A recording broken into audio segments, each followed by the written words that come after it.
Welcome back. Today we have the Thermal Master P3 on the bench.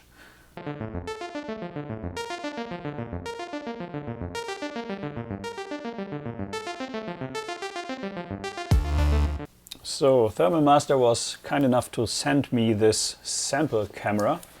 It's not a sample in a way that it is not ready, it's just for free. So all opinions are still my own, and I did try other thermal cameras, and this one is for iOS and Android, and it has USB-C. Haven't taken a look inside, just cut the labels yet. So what do we have? From 8mm to 80mm adjustable focal length, which is nice, and 600 degrees Celsius or 1112 degree Fahrenheit high temperature range. 8mm macro, so you can use this outdoors or indoors, and this is specifically for repairing PCBs and repairing computers and stuff. So that's what we are taking a look at, and try to figure out if we can actually use this. And I have a few boards which I want to test with this and just see if we can make out something. So it seems to be a box in a box in a box. And I assume this is some kind of USB cable, and yes it is. Assuming it's a USB-C.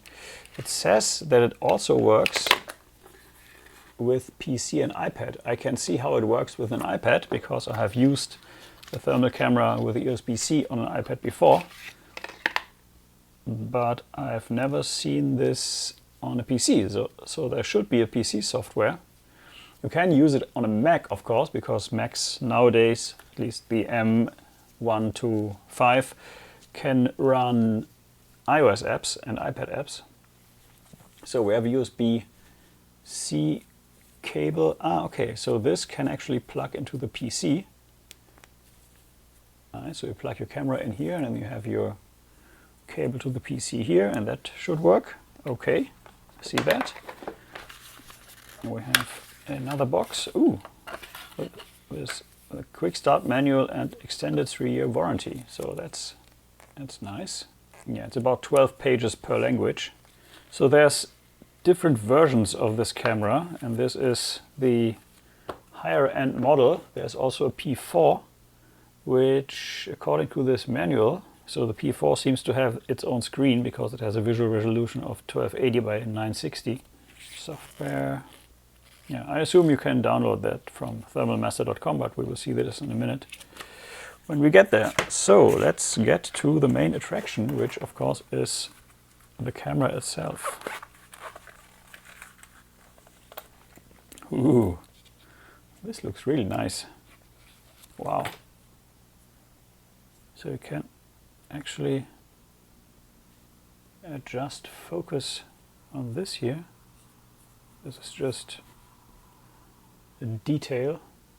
It's not a button or anything. We have it, Thermal Master P3. Little peel action. Unnecessary but nice. Here comes the first issue. My iPhone is an iPhone, I think 13, which has no USB-C. Wait, problem solved. There's actually an adapter. Nice. So you can use this in an older iPhone. That's good. So let me grab my phone. We'll plug this in and install the app. Okay, so here's my phone. Let's go and let's install the app. Seems to be 2 apps here, but there's a download link down here in the manual. Let's use that instead. Takes us to thermalmaster.com. We have the P3 here. So for the P3 we need the Temp Master app. Just enter Temp Master, and there it is, this one here. And here we are, Thermal Master. Okay, it's just showing stuff. Let's accept this. plug in the device. Let's plug it in. You can, I assume, plug it in like this or like this. So for what I do, I guess I'm going with lens down.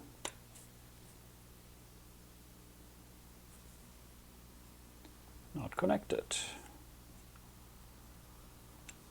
Let's try another way. Not connected. Okay, so this doesn't see the camera. That could be because I have this sleeve in here. So let's remove the battery, which is this whole thing here. Let's try again. Ah, okay. Camera detected. Allow.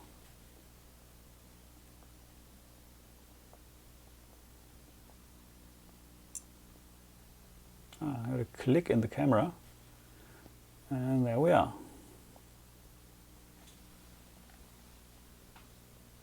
Whoa, it's almost like X-ray.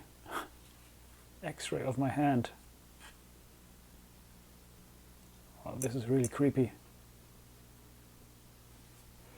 Okay, so I'm not sure how to use this, so let's first see. We have black and white. It does show the highest temperature and the lowest.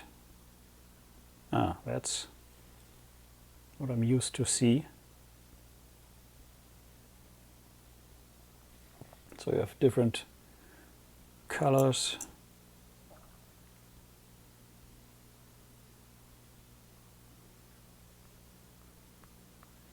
So I think I will go with the Eisenrot or iron red.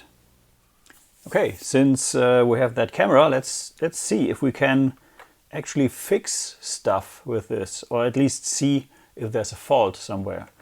So I have two spectrums here, Spectrum Plus 2 and a Spectrum Plus, which I have not yet tested. No, that's not true. Wait, I have tested this one, and I know that this one doesn't work. There's some stuff, so maybe that's a memory fault or something.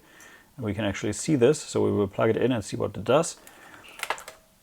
I did fix this in another video, which I still have to post, but it's not completely fixed. And I know what the fault is, and we can reproduce the fault, and we can see if the camera would have picked up on the fault. And I have no idea about this here. I just got this. Yeah, so let's maybe start with the Spectrum Plus 2. And we have my self-made power supply, which is just 9 volts center negative.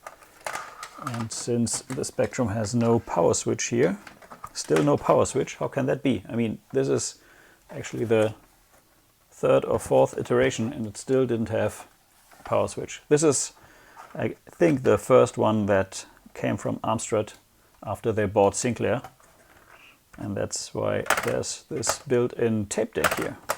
Let me show you what it does. I have my self-made cable here, which is just a shitty cable, not RGB or anything, it's just composite. And I just put that together to quickly get an image.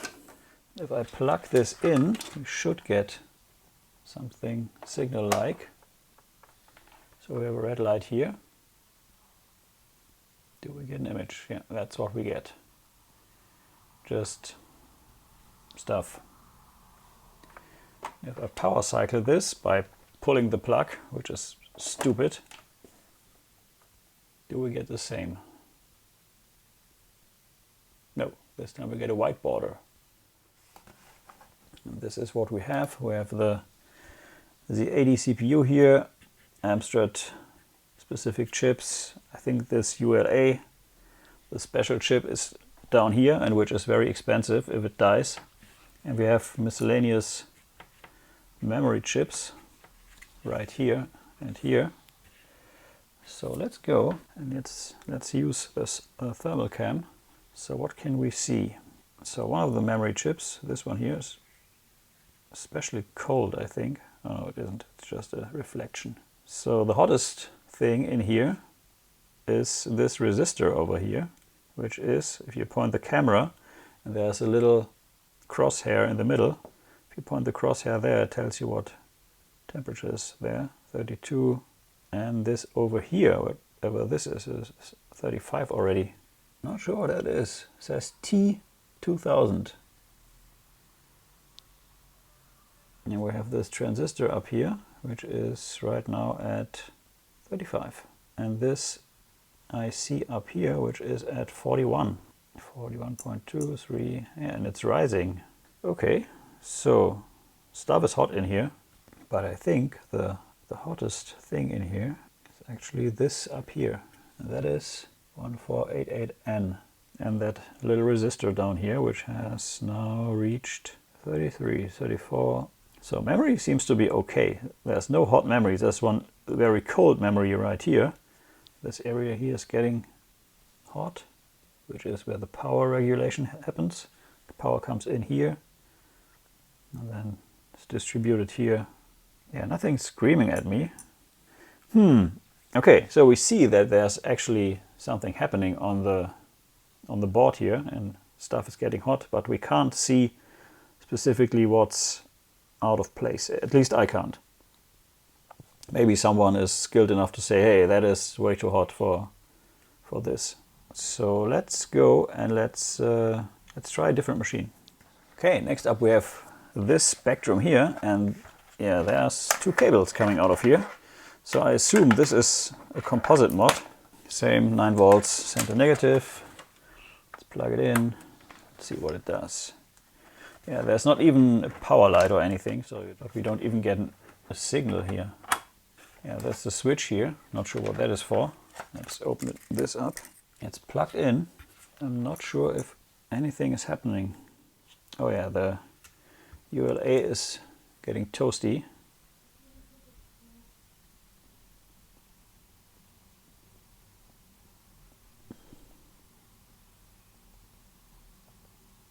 It's at 49 already.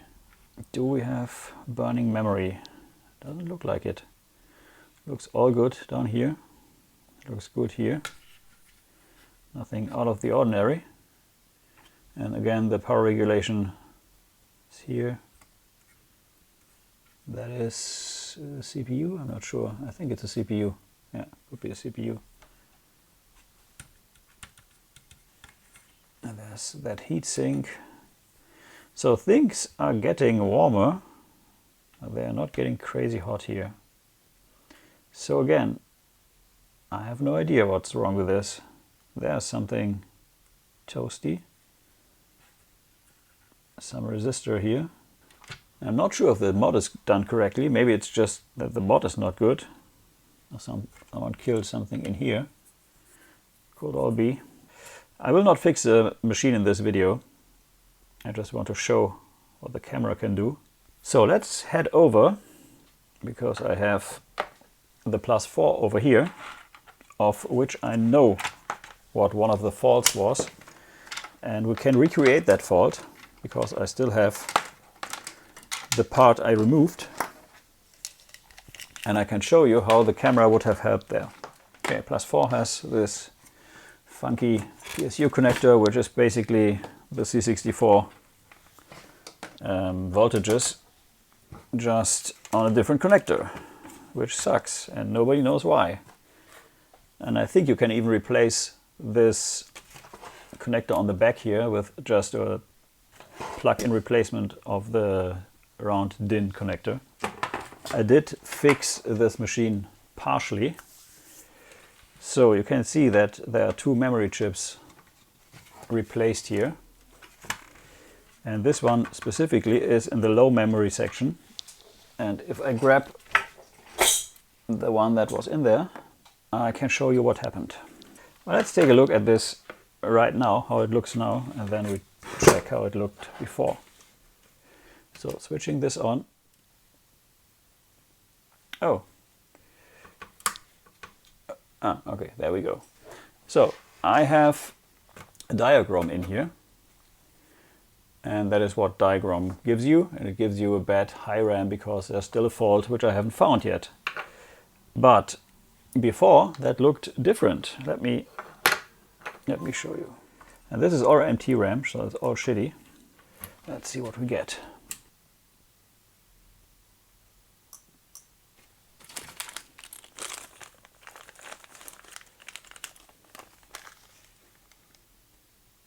Okay, I think it's stuck now.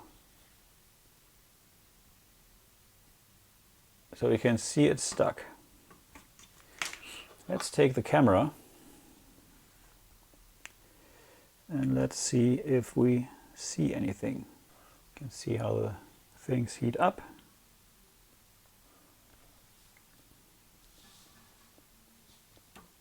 Ah, yeah, there you can see it. See, that's one that's getting hot pretty fast. This is already at 26.1, 26.4, and these are at 25.4. May not look like much, but if you check it out, you can clearly see that this one here is sticking out. And the longer you leave it running, the hotter it gets and the more clear it gets that this one has a problem. And it's still rising. So this camera would have done a great job fixing this first fault. I had to not really guess, but do some calculations to get to the chip here.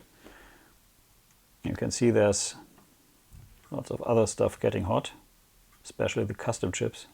Yeah, that's my diagram, which is stone cold, but all the basic kernel and stuff is getting really hot. That guy over there. You can still see how clearly this sticks out here. Yeah, so for cases like this, where you have a clear fault which has a component which gets hot, this is the perfect tool to fix it. Also, if you have a dead short on the board and you don't know where to look, you can inject some voltage, best done with a bench power supply, and see what gets hot. So that should work too. I don't have a board with a dead short right now, so I can't show you, unfortunately. But yeah, putting in the new memory should now give us diagram back. It should just work. Yeah. Still have a high RAM fault, which I still can't pinpoint, but I think it's the CPU. So keep your eyes peeled for the video. I'll try to fix this fully.